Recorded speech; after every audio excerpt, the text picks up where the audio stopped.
Olá, pessoal. Espero que todos estejam bem. E como nós havíamos combinado no último vídeo, hoje continuamos falando sobre o miocárdio.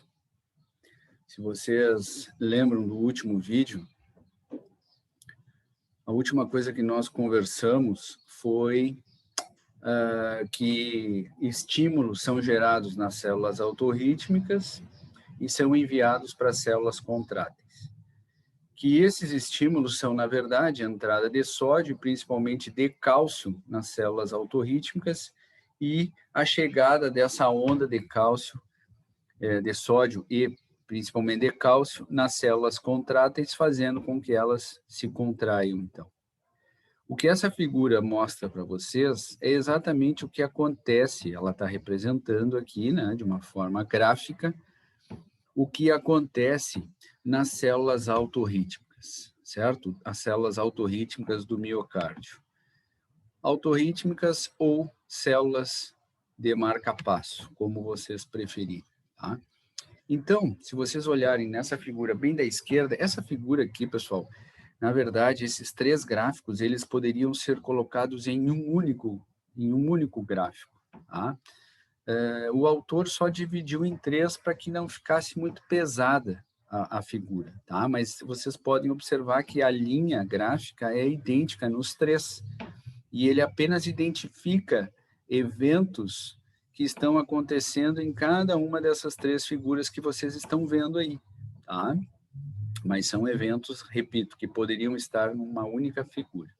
Então, se vocês olharem nessa figura bem da esquerda aqui, vocês estão vendo que está representado aqui o menos 60 milivolts. O que é isso? Isso aqui, na verdade, é a milivoltagem, né? Milivolts, a milivoltagem no interior das células autorrítmicas. É isso que esse eixo está representando para vocês. E as células autorrítmicas do miocárdio, quando elas estão polarizadas, ou seja, quando elas estão em repouso, tá? Uma célula em repouso, a gente pode dizer que ela está polarizada. Então, as células autorrítmicas polarizadas, a milivoltagem lá no interior da célula é de menos 60 milivolts, certo? O fato, e agora a gente pode olhar aqui para a figura bem da direita, vocês estão vendo aqui, ó, canais IF se abrem, tá? Ou seja, a menos 60 milivolts, tá? E é por isso que essas células são chamadas de autorrítmicas, ou seja, o ritmo próprio, tá? Essas células, elas têm canais para íon sódio na sua membrana celular, que toda vez que a milivoltagem no interior da célula é de menos 60 milivolts, todos esses canais se abrem, tá? Esses canais para íon sódio na sua membrana. E esses canais são chamados de canais IF. O I de íon e F de funny, né? Que no inglês é engraçado, é diferente, curioso, enfim. Tá? Então, esses canais para sódio que existem na membrana celular das células autorrítmicas e que se abrem automaticamente toda vez que a milivoltagem no interior da célula autorrítmica atinge menos 60 milivolts, se chamam canais IF, e são canais para íon sódio, tá? Muito bem. Então, seguimos na figura da esquerda. Então, vocês já sabem, existe muito mais sódio, 99% das células dos tipos celulares, né? Existe mais sódio fora da célula do que dentro da célula.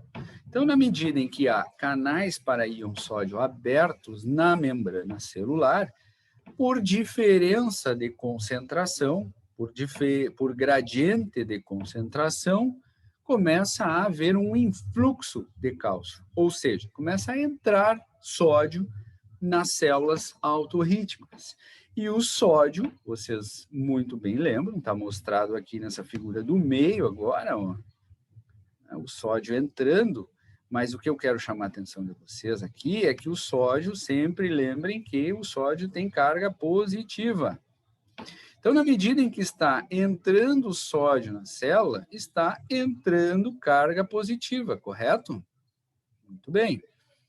E aí, o que acontece com a milivoltagem no interior da célula autorrítmica na medida que está entrando carga positiva? Essa milivoltagem vai ficando menos negativa, ou seja, sai do menos 60, menos 59, menos 58, menos 55, menos 50, e está entrando sódio, menos 45. Quando chegar no menos 40, existe um outro evento aqui, ó. Atingiu menos 40 nesse ponto aqui,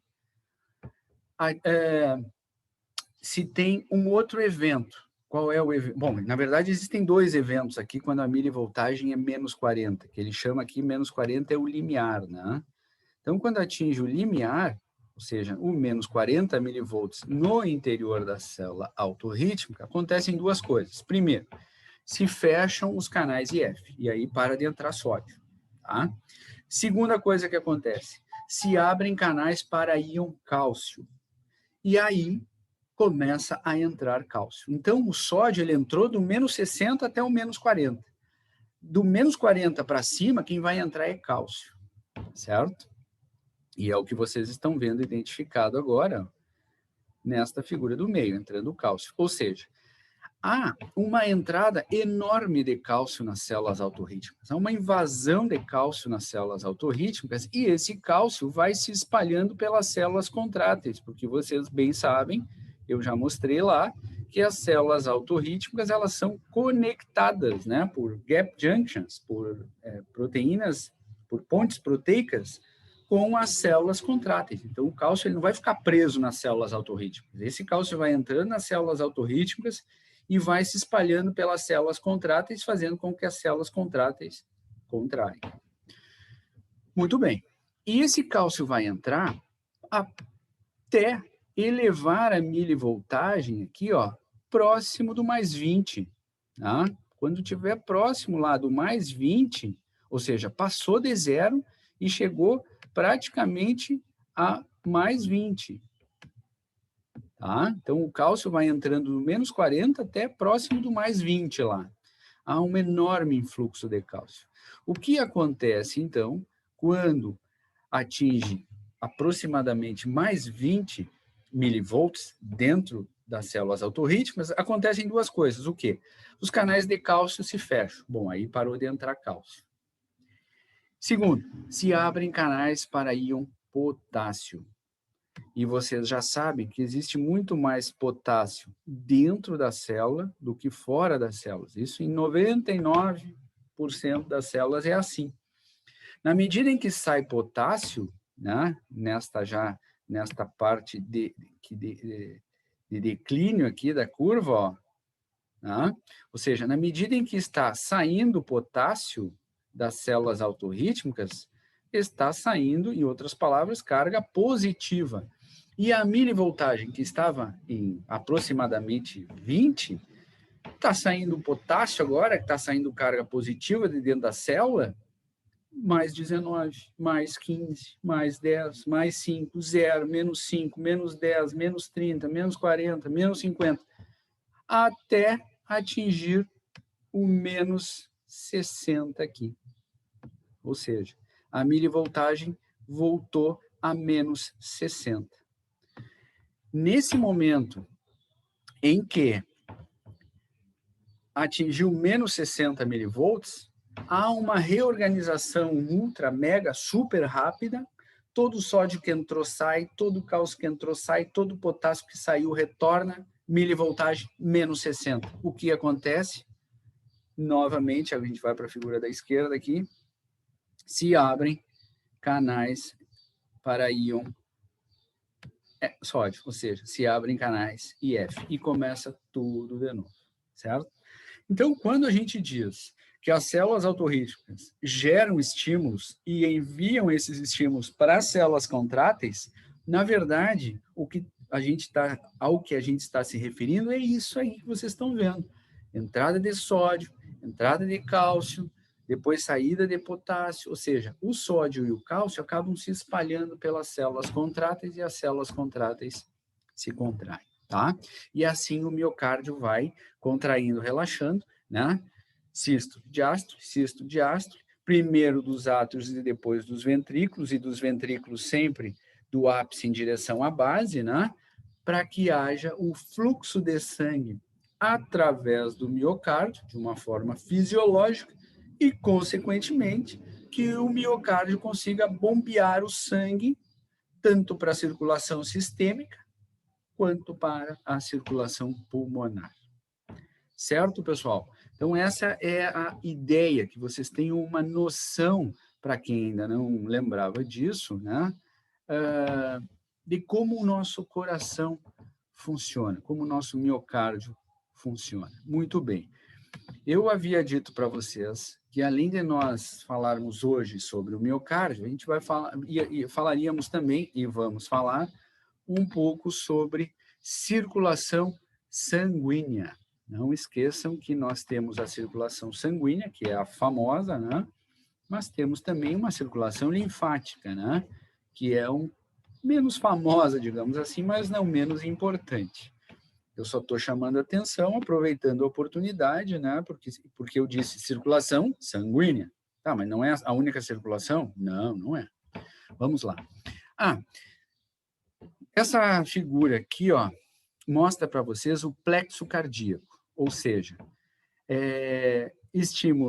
neurônios simpáticos, como está identificado aqui, né? A cadeia simpática inervando o miocárdio, inervando o nó sinoatrial, inervando o nó atrioventricular e inervando também, especialmente, parede dos ventrículos, certo?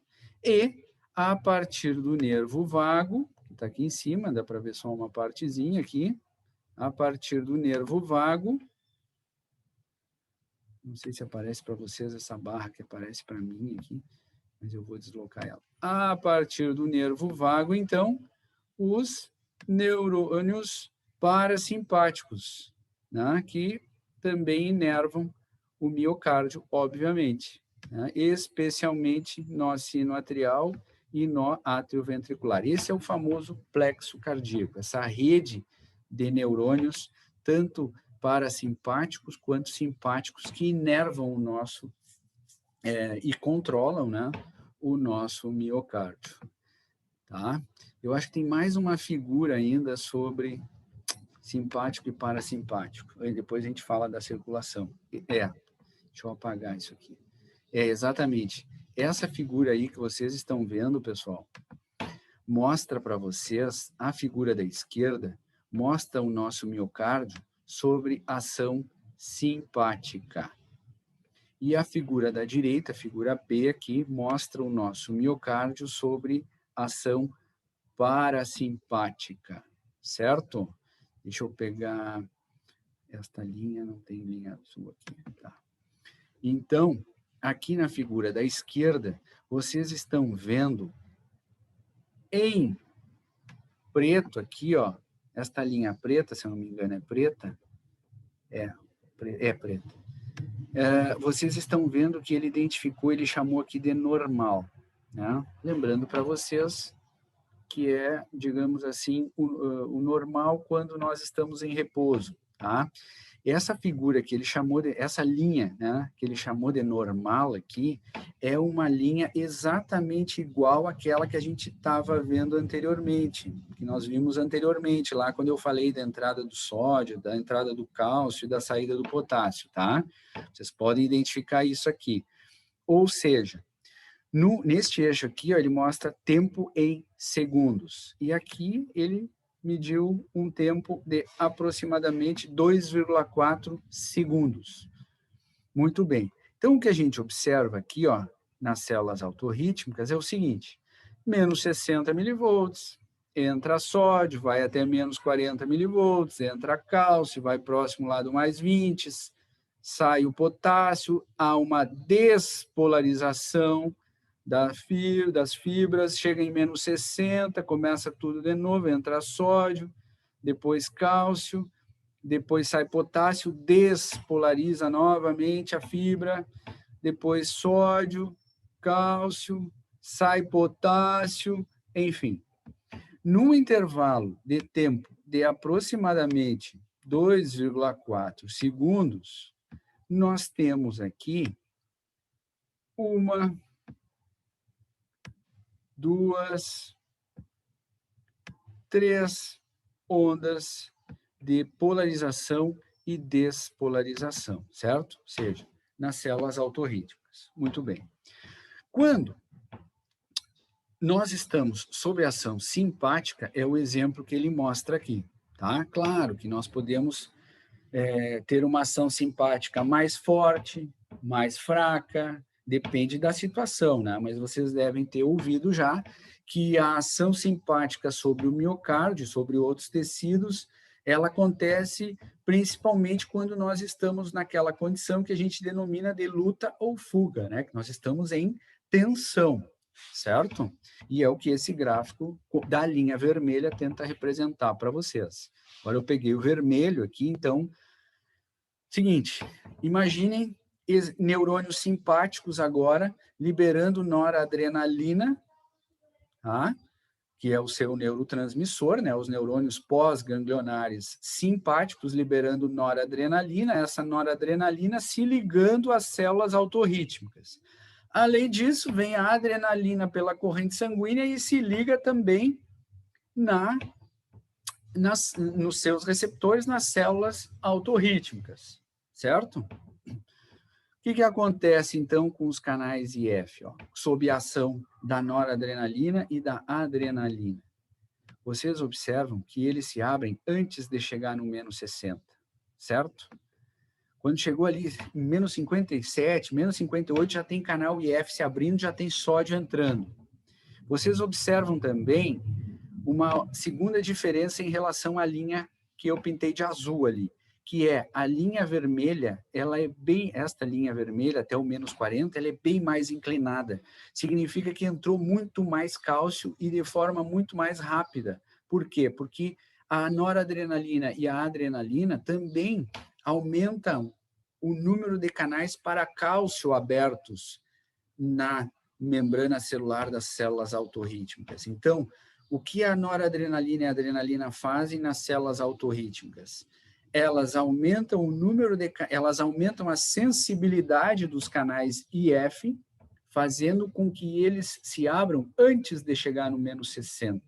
A milivoltagem no interior da célula não está nem menos 60, os canais IF já estão se abrindo. Esse é o primeiro efeito. Segundo efeito, a noradrenalina e a adrenalina aumentam o número de canais de cálcio na membrana das células autorrítmicas. Isso faz com que haja um influxo, né? Uma entrada de cálcio mais rápida. E aí atinge o menos 40 lá mais rapidamente.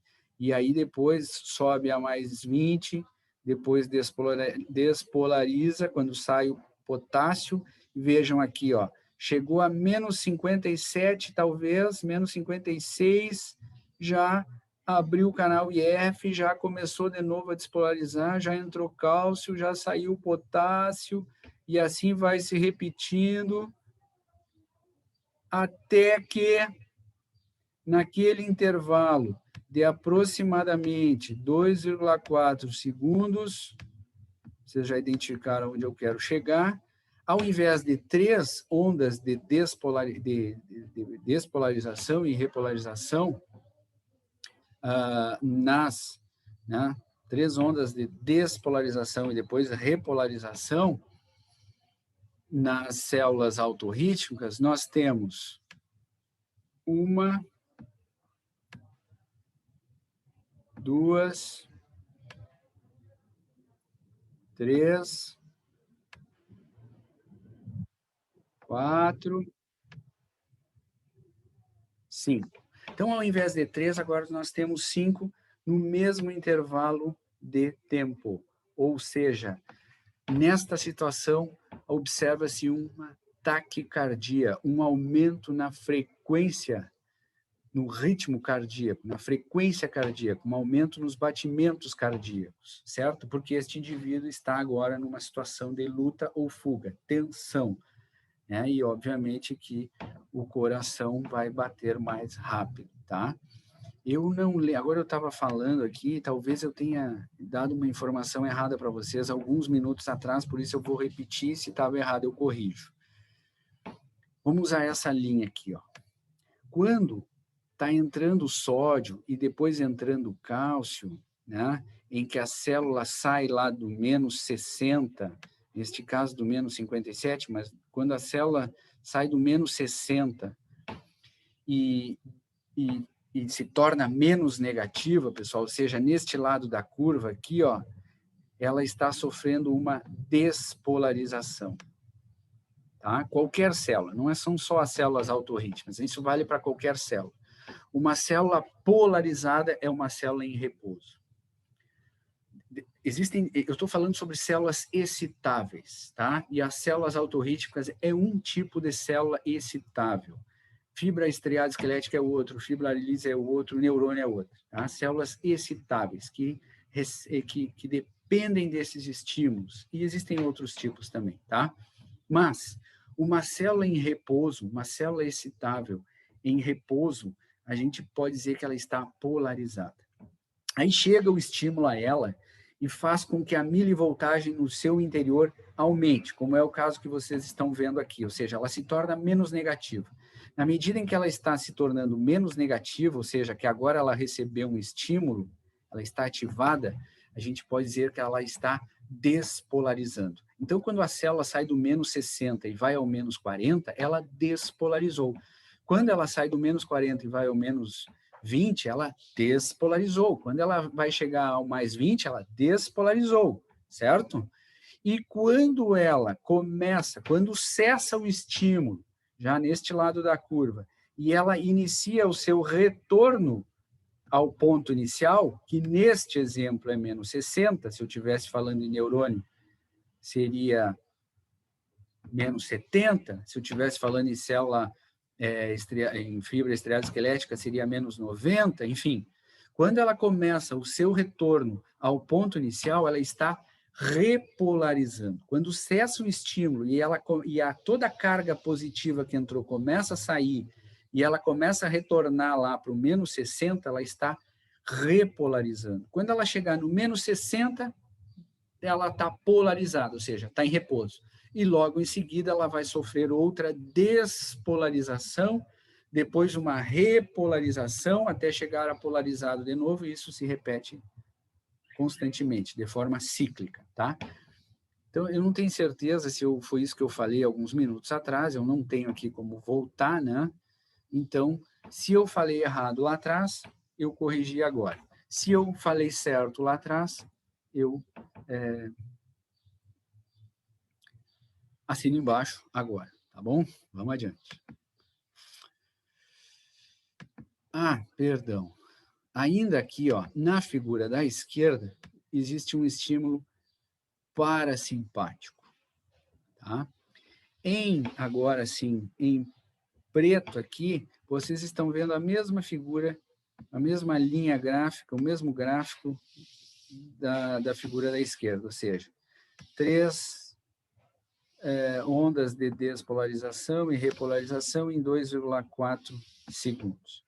Quando há uma predominância, agora, de estímulos parasimpáticos sobre o miocárdio, nós, por exemplo, o indivíduo agora está em repouso após a refeição, ou está dormindo, né, em que há uma diminuição no metabolismo, certo? É fisiológico que haja também uma leve diminuição na frequência cardíaca, e isso a gente chama de bradicardia, tá? A bradicardia é o oposto da taquicardia. E é o que vocês estão vendo na figura da direita, olha só. Quando há uma liberação, né, a partir dos neurônios pós-ganglionares parasimpáticos, certo? Há uma liberação do quê? Do neurotransmissor acetilcolina.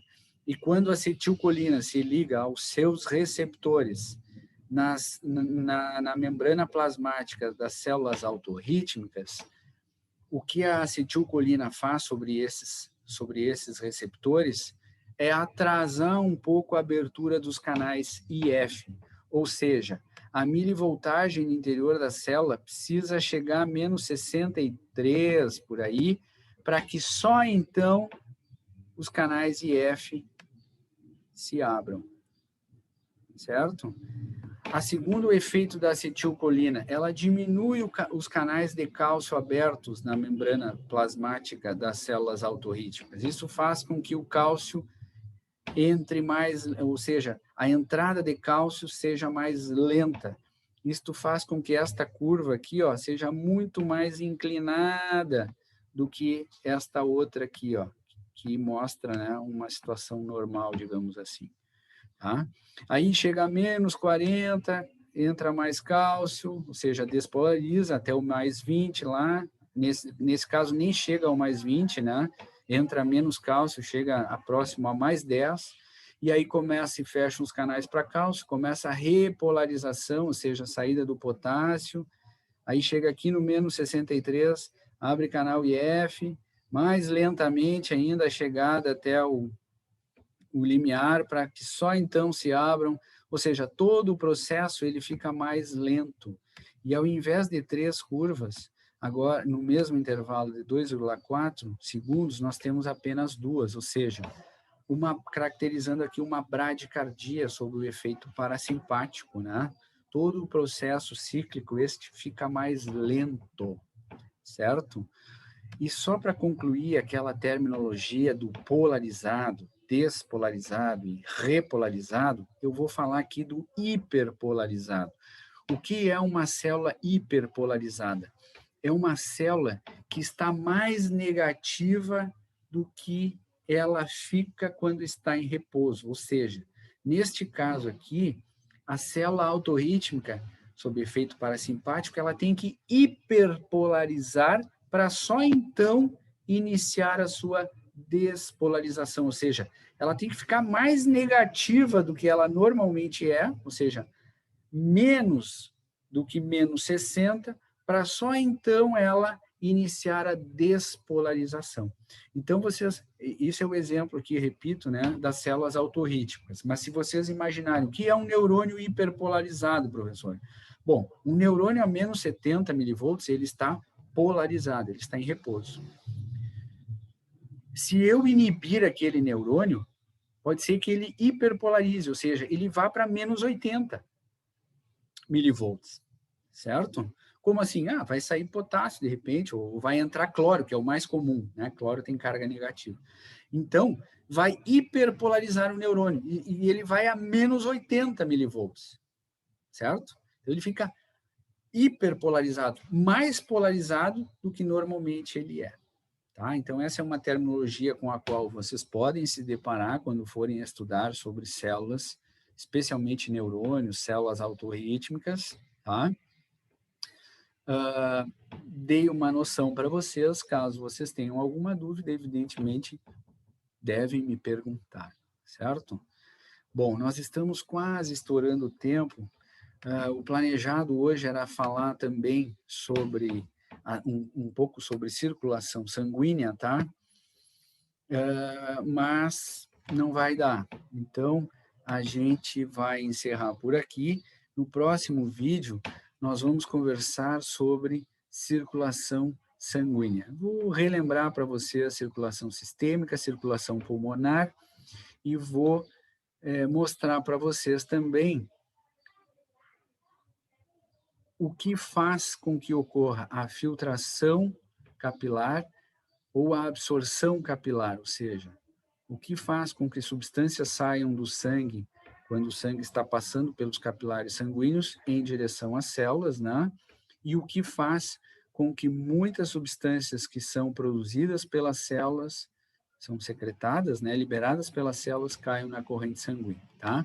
E com isso, pessoal, a gente vai encerrar no próximo vídeo esta parte do miocárdio, certo? O próximo vídeo será no dia 17 de dezembro, né? Ou seja, vai ser o último vídeo antes do recesso ali do final de ano. E aí vocês, nós todos, né, teremos alguns dias para que a gente possa, então, restabelecer as nossas energias, né? E retornarmos após o recesso lá em janeiro já. Tá bem, pessoal? Então, desejo para vocês um excelente resto de semana, um excelente final de semana, que todos continuem bem junto aos seus familiares e fiquem com Deus. Um forte abraço e tchau, tchau.